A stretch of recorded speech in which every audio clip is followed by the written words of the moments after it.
A Dona Jussara é minha mãe e ela tem muita história para contar sobre a clandestinidade, sobre a vida dela, sobre a militância dela, porque a gente tem sempre que se lembrar que a história não começou com a gente, né? Tem gente que veio antes. E no meu caso, um dos maiores exemplos é a minha mãe.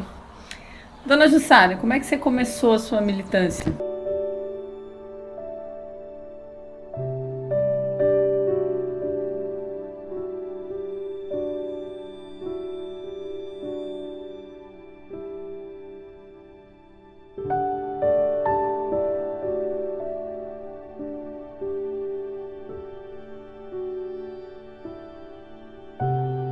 Minha militância é lá da década de 60, né?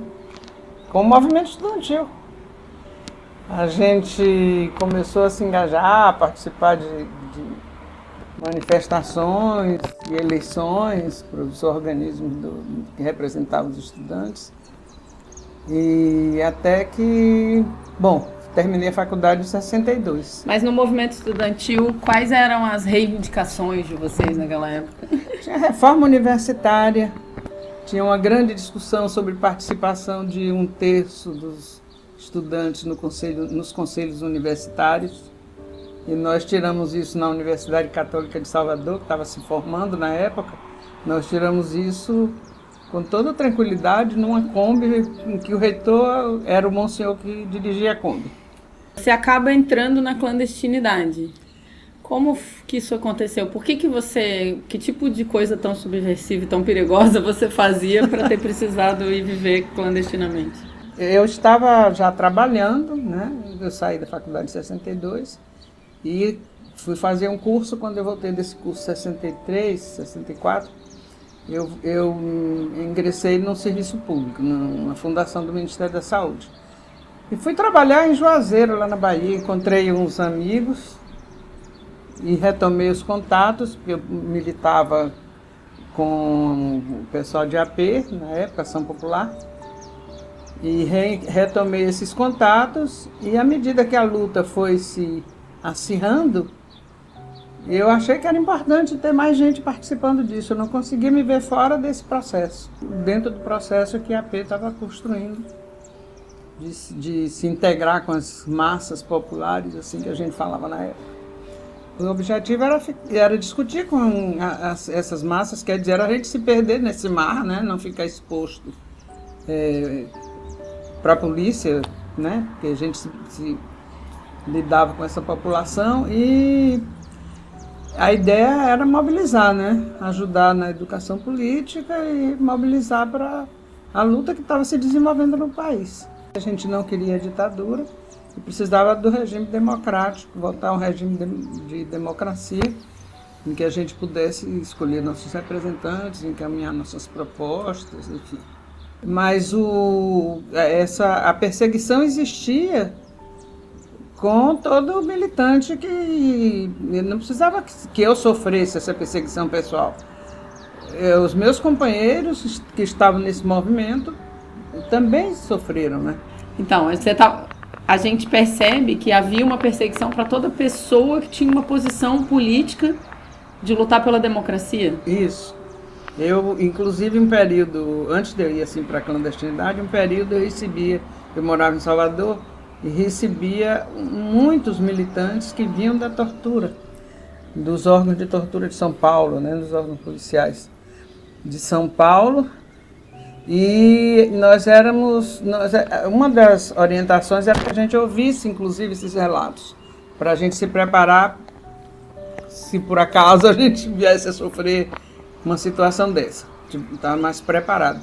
E a gente encaminhava para médico, psicólogo, alguns ficavam internados, outros a gente conseguia residência que cuidassem deles, porque eles vinham de uma situação muito difícil.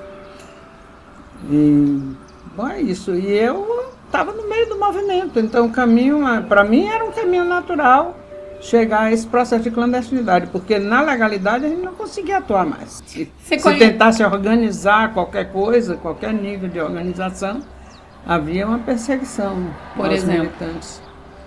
O movimento estudantil, os movimentos operários, você tentasse fazer qualquer organização. Qualquer luta por melhoria de salário, de qualquer coisa. Ou por qualquer questão interna da universidade ou da escola, podia ser suficiente. Podia ser suficiente para merecer uma intervenção.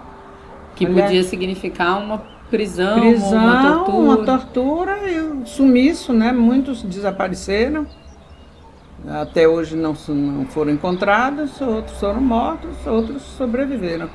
Você conheceu pessoalmente algumas pessoas que foram torturadas, inclusive algumas que foram mortas, inclusive algumas que foram desaparecidas? Muitos. Assim, um dos mais marcantes para mim é um engenheiro, na época ele foi estudante, militamos juntos. Era Jorge Leal Gonçalves. Esse foi morto em 24 horas no Rio de Janeiro. E ele era casado com uma menina que era colega minha de faculdade. E ele era católico, muito cristão. E era uma criatura, assim, de uma bondade extrema. Né? Poucas pessoas têm o nível de... essa capacidade de compartilhar como aquele menino tinha. Eu chamo menino, mas era um homem, né? Teve alguns filhos, enfim, uma grande figura humana. Eu saí desse trabalho aí por volta de 70, quando eu voltei para trabalhar na mesma fundação em 85, eu encontrei alguns colegas de trabalho na Bahia que me informaram isso, que quando eu saí de Ilhéus, de Itabuna, a Polícia Federal esteve lá me procurando. E, segundo a informação, foram os mesmos que foram responsáveis pela morte de um padre lá em Pernambuco. E para mim foi uma surpresa, porque nunca tinha chegado essa informação, né? E aí eles pediram para entrevistar os colegas de trabalho, o chefe da unidade se recusou, não permitiu. E, enfim, acabaram indo embora. Não apareceram mais, o que foi um ato de valentia importante. O nome dele é José Alberto Hermógenes de Souza, ainda está vivo lá na Bahia. Que fez um ato nessa época. Isso era um ato de extrema coragem, né? Enfrentar a Polícia Federal, assim, uma certa tranquilidade, né? A defesa da instituição. Eles trabalhavam numa fundação que era de saúde pública e na defesa da instituição, da autonomia da instituição, ele não autorizou a polícia da época, que era extremamente violenta, que tinha uma postura de perseguição, entrar na unidade para tentar achar informações sobre ela, porque eles já estavam buscando ela porque sabiam do envolvimento dela com a resistência e com a defesa democrática. E, bom, você colocou o meu nome de Helenira. Por quê?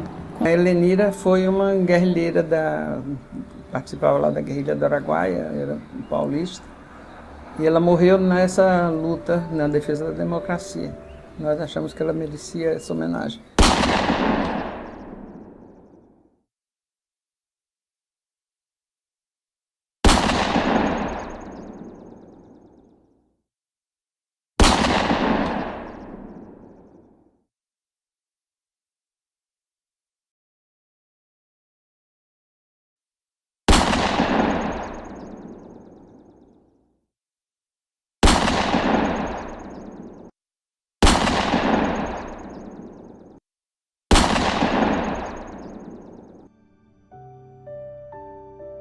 Você que viveu e conheceu pessoas que viveram de forma mais dramática ainda do que você passou pessoalmente, a ditadura anterior, o que você pensa do que está acontecendo na conjuntura atual no Brasil, do que a gente está vivendo?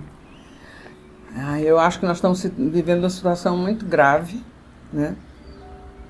Com um risco muito grande. Já estamos perdendo várias coisas da democracia, vários aspectos da democracia têm sido perdidos.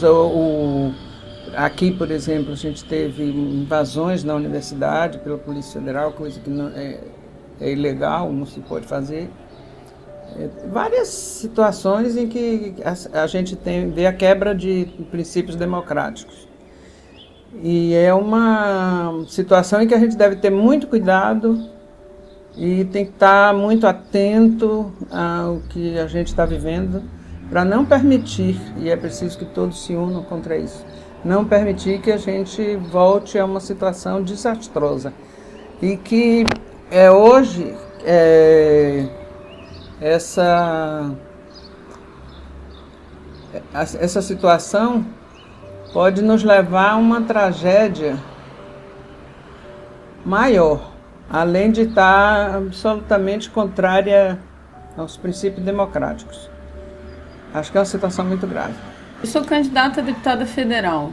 Como é que você vê isso do ponto de vista político geral, já que você é uma militante de muitos anos, e do ponto de vista pessoal, como mãe de uma candidata nesse momento? Olha, como mãe, para ir pelo mais simples, como eu vivi toda essa situação, para mim é uma coisa mais ou menos natural que uma filha minha siga esse caminho. Hoje até estava numa caminhada e um senhor da barraca ali no Parque dos Coqueiros perguntou isso, como é que eu me sentia como uma filha candidata numa situação dessa. Eu disse isso para ele, eu digo, olha, eu já conheço todas as possibilidades as vicissitudes que a gente corre, é um sofrimento, é uma luta, não é uma coisa simples, agradável, né? Pode ser agradável no dia da posse, mas durante todo o processo a luta política é sempre uma luta difícil, né? Exige muito dos militantes.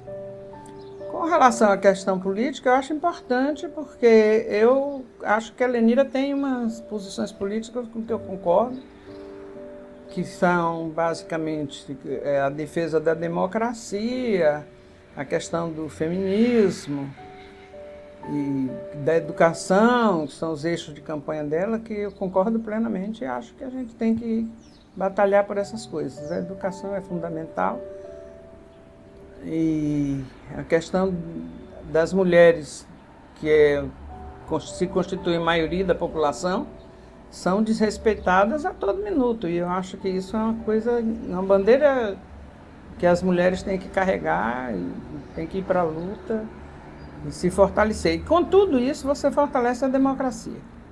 Eu acho que é um dos fatores mais importantes. Você tem 3 netos, e o que você imagina para o futuro do Brasil com a vitória do Haddad e com a vitória do Coisa? Eu acho que em qualquer das situações, o mais importante para mim é que o povo esteja mobilizado, travando sua luta, independente de ser um de ser outro. Acho que com Haddad a gente vai ter muito mais facilidade de fazer isso. Ele vai sofrer pressões, né, no governo, por um lado que a gente não concorda, mas a população mobilizada vai ajudá-lo a governar. E é fundamental que isso aconteça. E com o Bolsonaro vai ser uma luta titânica, né? Porque essa história do ódio é uma coisa que está alcançando uma parte da população e que a gente precisa tratar, inclusive de forma pela psiquiatria, além da luta política, né? Porque isso é uma coisa que não condiz. Não que nosso país tenha sido um país de somente alegrias, né? No século XIX a gente teve guerras nesse país inteiro, né? No século XX foi menos, quer dizer, tivemos a guerrilha do Araguaia aqui, mas o Bolsonaro ele faz parte de um movimento que está, de uma certa forma, crescendo no mundo, que a gente precisa brecar antes que inviabilize a vida humana. Para mim é uma questão assim, de defender a humanidade, em vários aspectos, né? físicos e emocionais e culturais. Acho que é isso. E eu sou Helenira, sou candidata a deputada federal, e é por isso, por conhecer essa história, que a gente vai estar sempre na luta, porque não é uma transmissão automática, não é genético, é um processo de construção política, social, de formação, mas que passou por essa compreensão, por saber a história do nosso país, por ter vivido e sofrido, né? A minha mãe tem uma parte da história, a família do meu pai tem uma outra parte da história que também sofreu, eles se conheceram já na clandestinidade, que também sofreu muito com a ditadura de 64, e é por isso que a gente luta pela democracia, e é por isso que eu sou candidata a deputada federal, para lutar pela democracia agora, que ela está ameaçada, e depois no Congresso Nacional. Espero que para fortalecer o governo do Haddad, que é a possibilidade de fortalecer a democracia. Então, eu sou Helenira, meu número é 1300.